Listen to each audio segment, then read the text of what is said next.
Em 90 segundos tu não faz nem um miojo, mas eu te ensino as matérias que tu tem até nojo. Então senta aí e começa a quebrar ATP pra ter energia pra tua mente processar e entender que a probabilidade de você ir bem no Enem tá ligada direto aos meus raps também. Então começa com humanas, só sei que nada sei, mas sei que saí da vida e pra história eu entrei. Se o clima esquenta e tua caneta falhou, fica tranquilo, a esfera dela dilatou com calor. Eu sou flúor com oxigênio, dá pra completar, evoluir melhor que o Darwin poderia imaginar. Se tinha uma pedra no caminho, pode crer que eu já chutei absoluto no rap. Eu nasci pra ser rei, crio uma sociedade aos modelos de Durkheim. O mecanismo dela própria é que diz pra onde vai minha inspiração. Thomas Edison dizia: é 1% e o restante o trabalho que faz. Então senta o rabo aí que eu vou te ensinar. Sometimes rap is the best way to learn, rapá. Eu não compreendo, pero não puedo hacer. É só estudar e ouvir as dicas que eu dou pra você. Confere suas respostas e faz tudo com calma. Manda bem na redação, faz do fundo da alma. Esse é o tópico frasal, ainda tem argumentação. E a resposta pra você eu deixei na conclusão. Se tá nervoso, se acalma pra mandar bem. E se liga nos vídeos que eu te preparo pro Enem.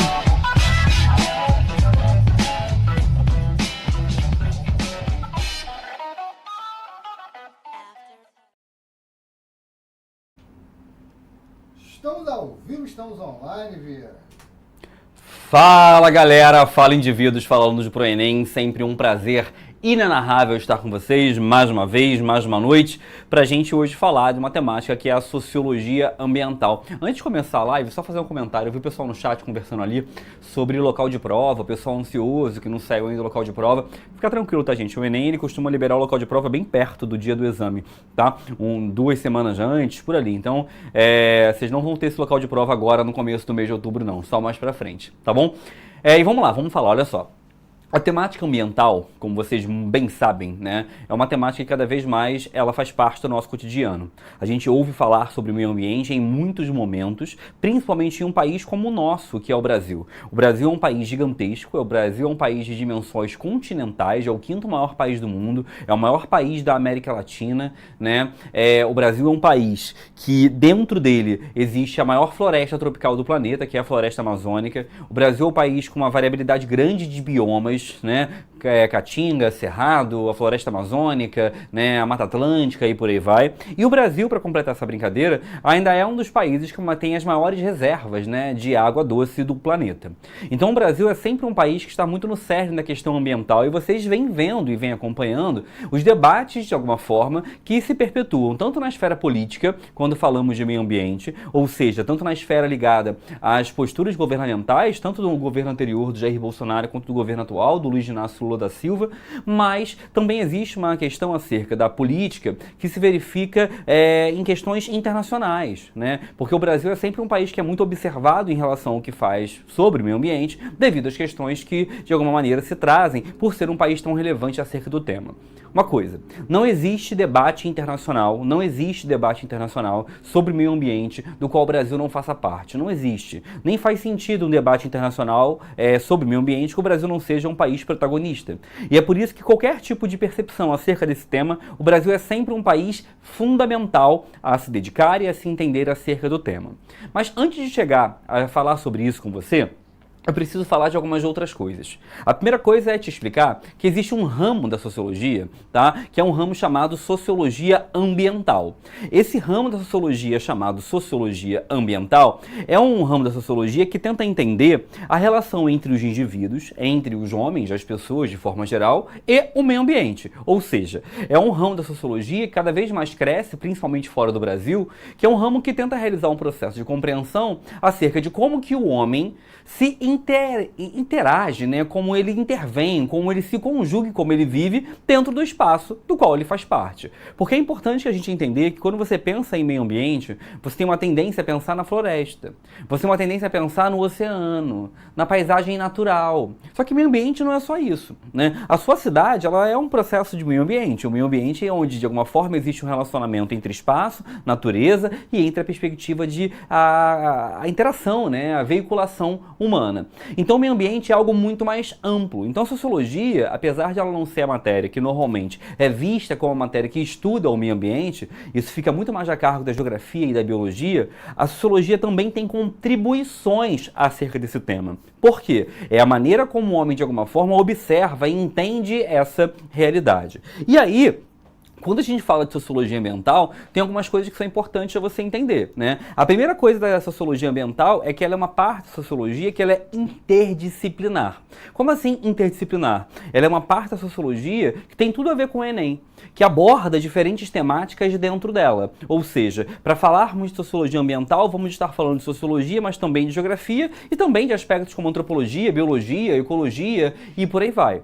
Uma outra coisa que torna importante uma aula como essa, pensando em Enem, é que a sociologia ambiental, ela trata de uma temática que é uma temática acerca de algo prático, verificável, observável no cotidiano. Questões como, por exemplo, desmatamento, poluição, justiça ambiental e a crise climática que nós sabemos de alguma forma que nos afeta. E por fim, a sociologia, ela é sempre uma disciplina que tem um viés crítico muito forte. Então a sociologia, ela tenta entender de forma crítica o como e de que forma as coisas estão acontecendo. Hoje, dentro da sociologia ambiental, existe uma divisão, né, uma separação entre dois caminhos fundamentais de como nós devemos de entender e observar o meio ambiente. Essa divisão se dá através desse pressuposto aqui, que é uma visão preservacionista e uma visão conservacionista. E eu preciso muito da sua atenção agora, que essa é uma das partes mais importantes da aula. Quando eu penso em preservação ambiental, quando eu penso em preservação do meio ambiente, nós pensamos em maneiras, em formatos e em caminhos que o homem pode ter para, de alguma forma, manter o nosso meio ambiente minimamente saudável para a nossa vivência e para a nossa convivência entre indivíduos e entre, evidentemente, as demais formas de vida presentes na Terra. Agora, como fazer isso? E quando eu pergunto como fazer isso, é porque vocês sabem muito bem que os homens, ao longo de décadas, séculos, milênios, na verdade, que está passando por um processo de ocupação na Terra, esse homem ele foi desmatando, ele foi utilizando recursos naturais, ele foi ocupando espaços, ele foi destruindo espécies. E aí o ponto é, tá, o que fazer agora? O que a gente já fez, já era.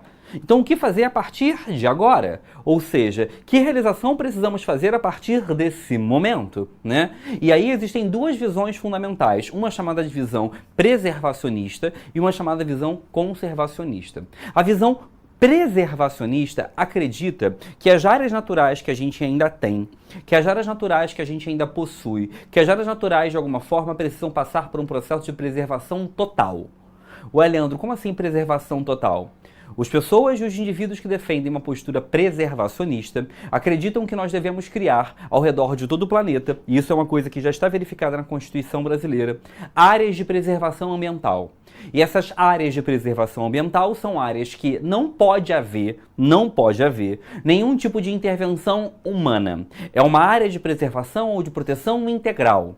A ideia fundamental é criar polos, espaços locais que são de interesse para a fauna, que são de interesse para a flora, que são de interesse em relação, por exemplo, à posse de recursos tais como a água, e esses locais têm que ser totalmente e completamente protegidos. Não podendo ter acesso, não podendo ter participação, não podendo ter integração, a não ser para cunhos de pesquisa, a não ser para cunhos de estudo. Mas você não pode ter, por exemplo, turismo, você não pode ter, por exemplo, participação econômica, exploração ambiental e por aí vai. Esse modelo preservacionista é um modelo que, teoricamente, é um modelo que se verifica em alguns espaços do Brasil. Eu vou te dar um exemplo. Eu moro no Rio de Janeiro, né? E aqui no Rio de Janeiro existe um local, quem quiser depois até pesquisar no Google para ver a foto aí, chama-se Marambaia. Marambaia. Marambaia é uma região extrema da cidade do Rio de Janeiro. É uma praia lindíssima, na verdade, é um filete de água, de terra, na verdade, na água, lindíssimo, que é uma área de preservação ambiental. É uma área em que ninguém pode entrar. Ninguém. É uma área protegida pelas Forças Armadas e é entendida como uma área de segurança e de proteção ambiental que ninguém pode acessar sem ter algum tipo de autorização, né? Ou para pesquisa, ou para fazer algum tipo de entrada por algum motivo militar e por aí vai, mas é uma área de total preservação. Ninguém pode acessar, né? Essa perspectiva preservacionista é uma perspectiva que já existe em algumas partes do planeta e que já existe em algumas regiões do nosso próprio país. É a ideia de que o que sobrou, o que nós temos, não podemos, de alguma forma, gerar um processo de participação ou de intervenção que possa colocar aquele espaço em ameaça. Ou seja, visões preservacionistas são muito mais radicais, porque entendem que, na verdade, a destruição já foi tão intensa, já foi tão forte, já foi tão, de alguma forma, verificada ao longo do tempo, que agora também a ação tem que ser radical para podermos preservar aquilo que nós temos. Agora, além da visão preservacionista, existe uma outra visão que é conservacionista. A visão conservacionista acredita que nós, evidentemente, precisamos preservar o meio ambiente, beleza, só que o processo de preservação para eles já é outro. Eles defendem um modelo de conservação sustentável. O que é uma conservação sustentável? Você vai impor regras, você vai impor limites, você vai impor alguns tipos, né, de determinações, mas você não vai impedir, evidentemente, o uso humano dessas áreas. Então eu vou te dar um outro exemplo aqui do Rio de Janeiro. Aqui no Rio de Janeiro tem uma praia chamada Prainha, né? A Prainha é uma praia também que fica numa área bem isolada da cidade, e é uma praia que ela limita o acesso de carros. Como assim limita o acesso de carros? Todos os dias as pessoas podem ir lá, mas existe um limite das pessoas que podem entrar lá de carro. E é uma área muito difícil de chegar a pé, então as pessoas normalmente só vão de carro. E isso, de alguma forma, faz com que aquela praia se torne uma praia mais vazia, se torne uma praia de maior dificuldade de acesso, se torne uma praia, evidentemente, que se torne menos poluída. Por quê? Existe um limite ao processo de ocupação. A gente chama isso de prática conservacionista. Por exemplo, quando se cria no Brasil, o Brasil tem vários, de excelência, parques nacionais. Parques nacionais que, de alguma forma, colocam um limite turístico. Alguns turistas podem entrar, podem circular por algumas áreas essas que são limitadas, controladas, têm fiscais e, evidentemente, se gera um uso daquele espaço, mas um uso com limitações, ou seja, um uso sustentável. Existe aqui uma diferença. Repara, existe uma diferença em relação a como é pensar a preservação ambiental. A postura preservacionista tenta gerar o mínimo do mínimo do mínimo do mínimo da interferência humana. Ou seja, quanto menos humanos estiverem naquela área, melhor. A ideia fundamental é gerar uma proteção integral de uma região. A visão conservacionista já acredita numa visão sustentável. É possível o homem ocupar algumas áreas, evidentemente com limitações, evidentemente buscando uma lógica sustentável, evidentemente com algum tipo de controle, mas você pensa um processo de maior relacionamento entre homem e natureza naqueles espaços. E aí talvez você pergunte para mim, Leandro, mas qual está certo? Não tem um certo ou errado. Não tem um certo ou errado. São duas visões distintas acerca da mesma lógica. É buscar a preservação ambiental, só que cada um dos dois lados busca uma perspectiva distinta acerca de como fazer isso, de como chegarmos a essa ideologia ou esse entendimento de preservação do meio ambiente. Beleza? Deixa eu ver se tem dúvidas aqui para a gente poder avançar. Matheus Mática, a criação de corredores ecológicos tem a ver com pensamento conservacionista? Com certeza, Matheus Mática, né? Quando você pensa em corredores ecológicos, quando você pensa em parques nacionais, quando você pensa em áreas de proteção ambiental em que se permite a lógica do turismo, tudo isso são lógicas conservacionistas. É a tentativa de você criar uma convivência viável entre aspectos da natureza e, evidentemente, os recursos naturais que o homem necessita para viver dentro do nosso sistema capitalista. A ideia é encontrar um meio termo dessas relações. Tá? Tem mais uma pergunta ali, diretor? Júlia, professor, Grumari é estilo conservacionista ou não? Para quem não sabe, Grumari também é uma praia aqui do Rio de Janeiro, também bem isolada. Também é uma lógica conservacionista, tá? Esse tipo de praia conservacionista existe em várias partes do Brasil, tá? Áreas de proteção ambiental, normalmente, onde não pode ter prédios, onde não pode se fazer construções, onde existe uma limitação de acesso, isso são sempre posturas conservacionistas, tá? Se pode haver acesso, mas um acesso limitado, ou se pode de alguma forma ter pessoas que vão até lá, mas não pode haver ocupação da área, por exemplo, já é conservacionista. O preservacionismo é muito mais agressivo, mas é um agressivo do bem, né? Ele é muito mais, de alguma forma, radical em realizar esse processo de não ocupação de certo espaço. Tá bom? Vamos lá. Alguém falou assim, praia era tudo que eu queria agora. Todos nós, né? Mas a gente está aqui porque é o capitalismo que a gente trabalha. Vamos lá.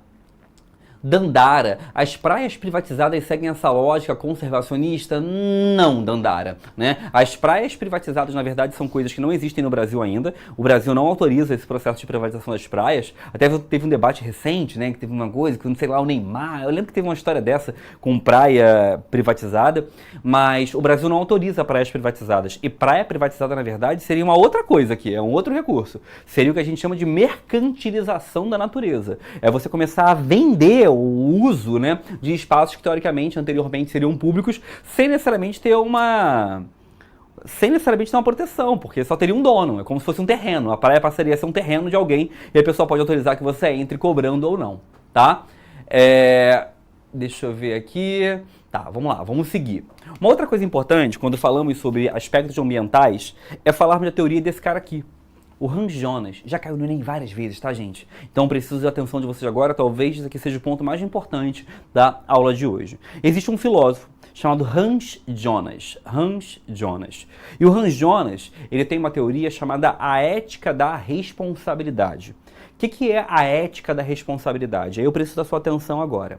Sempre que você vê algum pensador, seja ele filósofo, sociólogo, seja ele, por exemplo, um historiador, sempre que você vê algum pensador que fala a palavra ética, eu quero que você entenda a palavra ética como um sinônimo de comportamento. Ética é comportamento. Ética é forma de agir, é forma de se comportar, é forma de atuar, né? Ética é forma de... é como eu escolho viver. Beleza? Todos os comportamentos que eu faço na minha vida são escolhas éticas que eu vou tomando. Agora, o Hans Jonas acredita que todos nós devemos viver buscando ter um tipo de ética que ele dá o nome de ética da responsabilidade. O que é essa ética da responsabilidade? É uma ética que tem como princípio fundamental a ideia de que tudo que eu vou fazer, eu tenho que ter como preocupação fundamental as gerações futuras. Ué, Leandro, como assim? A ideia fundamental do Hans Jonas é que tudo que eu venho a viver na sociedade, todas as escolhas que eu vou ter acerca do meio ambiente, eu tenho sempre que pensar da seguinte maneira: o que eu estou fazendo vai ajudar a preservação do mundo, pensando em gerações futuras, pensando em quem vem depois, pensando em quem vem após. Se você tiver uma realidade no qual você pensa, uma perspectiva, no qual você age pensando em quem vem depois, parabéns. Isso é uma ética da responsabilidade, também podendo aparecer na sua prova com o nome princípio da responsabilidade. Ética da responsabilidade ou princípio da responsabilidade é exatamente a mesma coisa. A ideia fundamental aqui é você pensar um tipo de comportamento no qual eu tenho a responsabilidade. Responsabilidade por mim, mas também por quem vem depois de mim.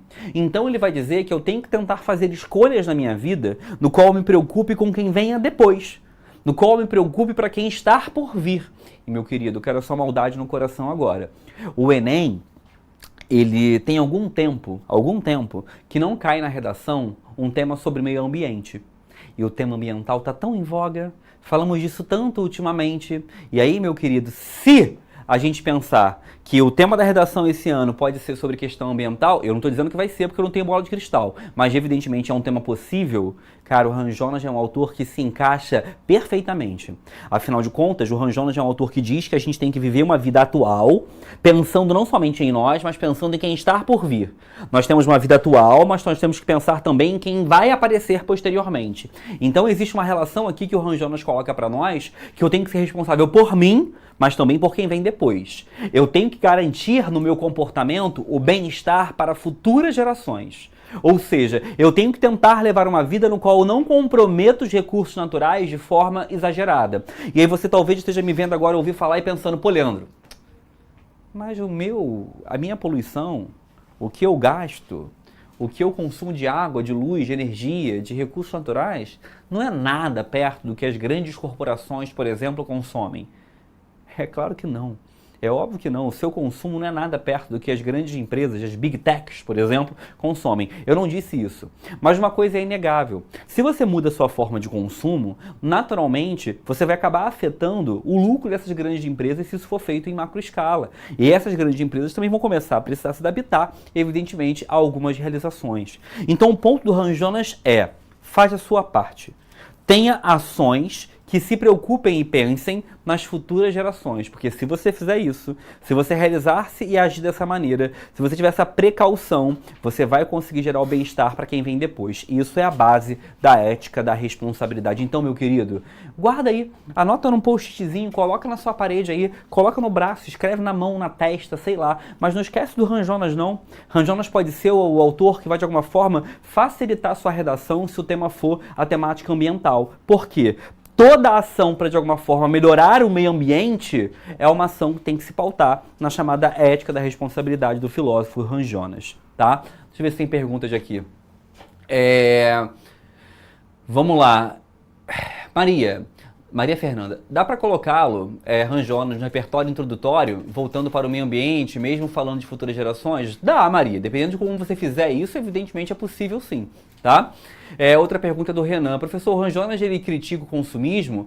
Olha, Renan, ele não fala claramente sobre o processo consumista, mas veja bem, se eu tenho que me preocupar com gerações futuras, o consumismo não é bom para que eu, evidentemente, gere um mundo melhor para gerações futuras. Então eu posso dizer sim que a ética da responsabilidade condena um processo consumista. Não tem nenhum problema em eu falar isso, tá bom? Tem mais ali não, né, diretor?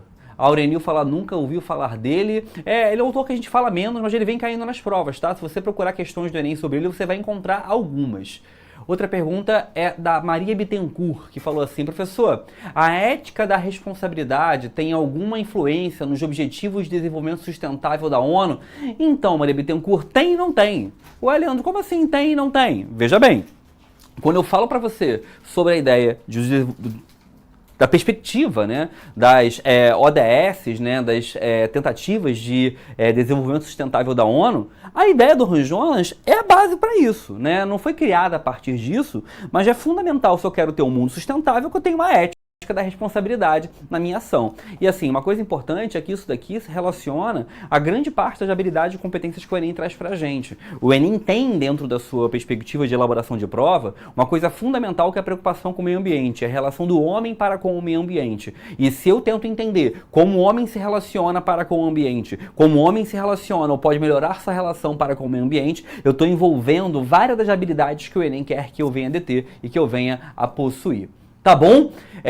Alguém perguntou se pode estar na redação? Claro que pode, tá? E vamos lá, vamos seguir. Uma outra coisa importante a falar, quando a gente fala da questão da sociologia e do meio ambiente, é a gente falar que esse debate ambiental é um debate muito antigo, né?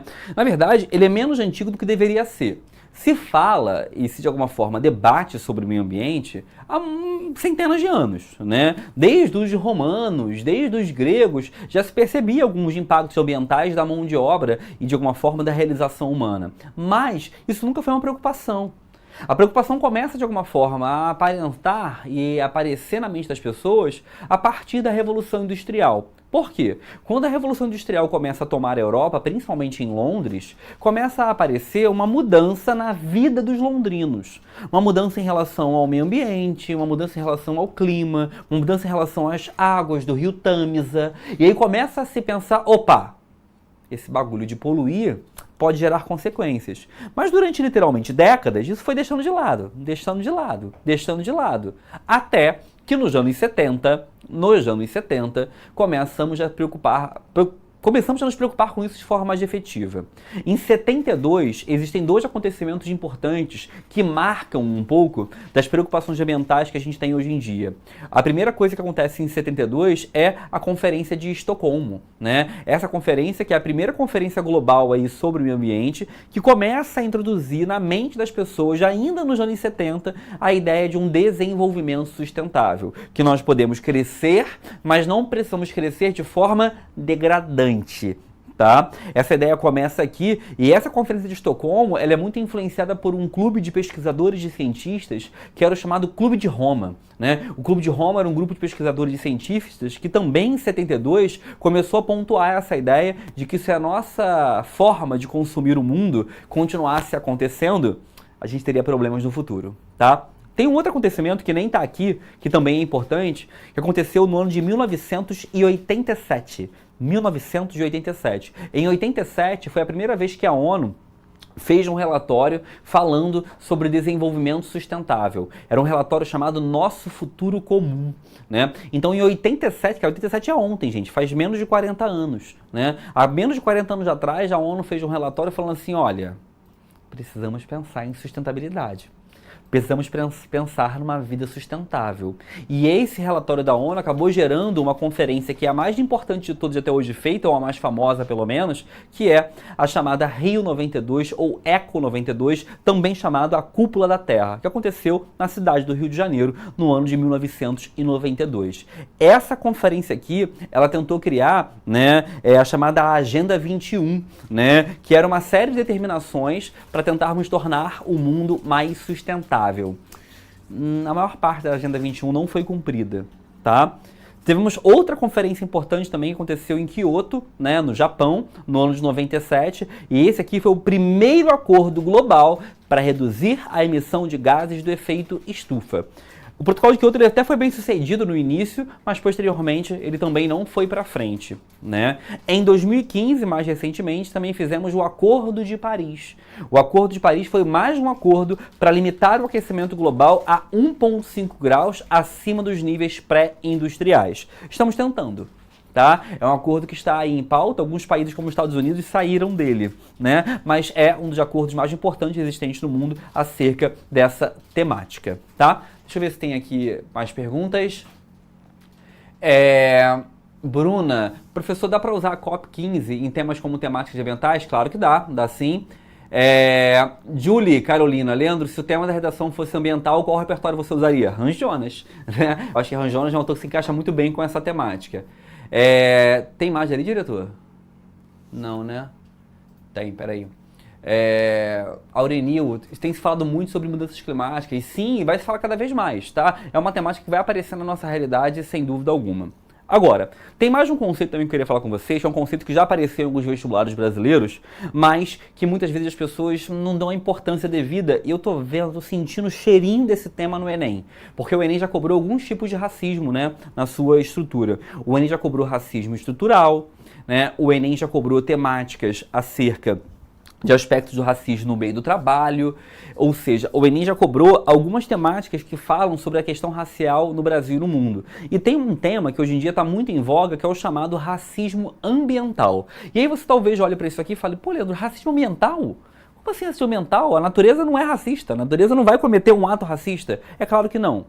Mas racismo ambiental tem a ver para como que os impactos globais existentes no mundo afetam diferentes pessoas brancas e pessoas negras. E você fala, pô, Leandro, também não faz sentido para mim.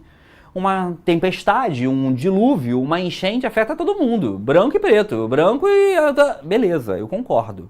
Mas o ponto não é esse. O ponto é você pensar da seguinte maneira. Quem mora mais em áreas periféricas?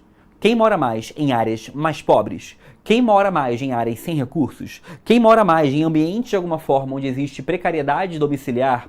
Quem mora mais em áreas de encosta? Quem mora mais em áreas de alguma forma onde as residências não são adequadas? São pessoas negras, porque são as pessoas mais pobres, vivenciadas na realidade brasileira segundo os dados do próprio IBGE. Ou seja, até as temáticas ambientais afetam diferentemente, já que afetam mais de um grupo da população, que são as pessoas negras. Então a gente usa um termo chamado racismo ambiental, que é para mostrar como a questão racial ela é tão presente em tudo, que até os impactos ambientais, que eram para ser igualitários a todos, não são, porque afetam mais as pessoas pobres, e as pessoas pobres são, na maioria, negras na realidade brasileira. Então a gente chama esse fenômeno de marginalização ambiental, que de alguma forma tem um relacionamento, uma intersecção interseccionalidade com questões raciais, a gente chama isso de racismo ambiental, tá? E esse racismo ambiental tem a ver com uma série de coisas. É você pensar, por exemplo, que as áreas onde as pessoas negras se concentram no Brasil são áreas mais poluídas. É você pensar, por exemplo, que as áreas verdes se concentram em bairros mais ricos. Cara, eu vou te dar um exemplo. Eu recentemente fui em São Paulo. Eu não moro em São Paulo, eu sou do Rio de Janeiro, né? Mas recentemente eu fui em São Paulo, ver um jogo de futebol, né? Eu fui em São Paulo ver um jogo do Flamengo, eu sou flamenguista, e eu fui em Itaquera que é o estádio do Corinthians, né? E quando eu fui em Itaquera ver esse jogo, né, a região de Itaquera é uma região que aparentou ser para mim uma região mais periférica da cidade de São Paulo, né? Uma região mais distante do centro, uma região mais pobre. Você anda por Itaquera não tem árvore, gente. Itaquera não tem árvore. Itaquera é uma chuva de prédios e não tem árvore. Não tem árvore, beleza? É uma área completamente cimento. E quando você vai para as áreas mais ricas de São Paulo, bairros como, por exemplo, Pinheiros, bairros como, por exemplo, sei lá, Brooklyn, Morumbi, é verdinho, é bonitinho. Mesma coisa que no Rio de Janeiro. Você vai para os bairros mais ricos, como por exemplo a zona sul da cidade do Rio de Janeiro, lugares como Ipanema, Leblon, Copacabana, é cheio de arvorezinha. É tudo bonitinho. É arvorezinha, passarinho na rua, né? Olha de cima assim, cara, olha o Google Maps. Use o Google Maps de ver isso. Olha a área onde você mora, da sua cidade, olha as áreas ricas e olha as áreas pobres de cima. Ou tem árvore ou não tem árvore. É bizarro como tem árvore e não tem árvore, né? Ou seja, áreas mais pobres são áreas onde a questão ambiental chega primeiro, né? E isso a gente entende que a questão ambiental chega primeiro em áreas mais pobres, afeta primeiro um grupo de indivíduos. Gente, isso é a cara do Enem. Isso é gostinho, isso tem cheiro de Enem, tá? O Enem, ele evidentemente traz uma relação onde o Enem percebe que aspectos que teoricamente não teriam relacionamento, que é a questão ambiental com a questão racial, são conectados. São conectados porque existe um maior impacto de riscos ambientais em áreas, de alguma forma, que são de maioria de pessoas negras a vivenciarem. Tá bom? Deixa eu ver se tem perguntas aqui. Aurelinho falou que já ouviu falar disso, perfeito. Isabel falou, nossa, prof, eu já achava que isso era racismo social. Isabel, os tipos de racismo, eles se relacionam, né? Mas se é um racismo que deriva totalmente da questão do meio ambiente, a gente pode falar, sim, de um racismo ambiental, né? Cara, a noção de áreas verdes, pra mim, é a mais marcante. É a mais marcante. E eu falei de Rio e São Paulo, que são cidades que eu conheço melhor, tá? Mas você pode pegar isso para outras cidades. Eu fui em Salvador também, no mês de janeiro eu fui em Salvador. E, cara, quando você vai em Salvador, você vai naquela área de Salvador ali, que é a área da Praia do Forte, Ondina, Rio Vermelho, que é uma área mais rica de Salvador, meu querido, é arvorezinha pra caramba, arvorezinha, bonitinho. Quando você vai pra dentro, né, de Salvador, a árvore some, vira cimento, prédio, asfalto. Ou seja, o número de áreas verdes mostra como os impactos ambientais, logo o ar fica diferente, o clima fica diferente, as pessoas que vivem naquela região se afetam de forma diferente, tá? Tranquilidade, vamos lá. E aí, gente, pra gente encerrar aqui, se caminhar para o encerramento, a gente tem que entender que existe hoje em dia muita gente, né, realizando e fazendo movimentos sociais para gerar maior justiça ambiental. Esses movimentos sociais que se pautam na questão do meio ambiente são movimentos que vão ser chamados de movimentos ambientalistas. Tá? Os movimentos ambientalistas são movimentos que lutam por justiça ambiental. Esses movimentos, eles lutam por justiça. Eles querem, evidentemente, que todas as pessoas tenham acesso ao meio ambiente saudável, justamente, todo mundo igual, sem diferenciação por onde eu moro, por quanto dinheiro eu tenho, se eu sou branco ou negro. Eles tentam gerar um processo de mobilização social, que é uma pressão no governo, e tentam gerar também que as pessoas se conscientizem, que elas percebam e elas entendam todo o processo de meio ambiente que nós temos, que evidentemente afeta a nossa realidade. E aí vamos lá. Quais desafios que esses movimentos ambientais passam a ter? Eles passam a ter um desafio que as mudanças climáticas estão ocorrendo muito rápido.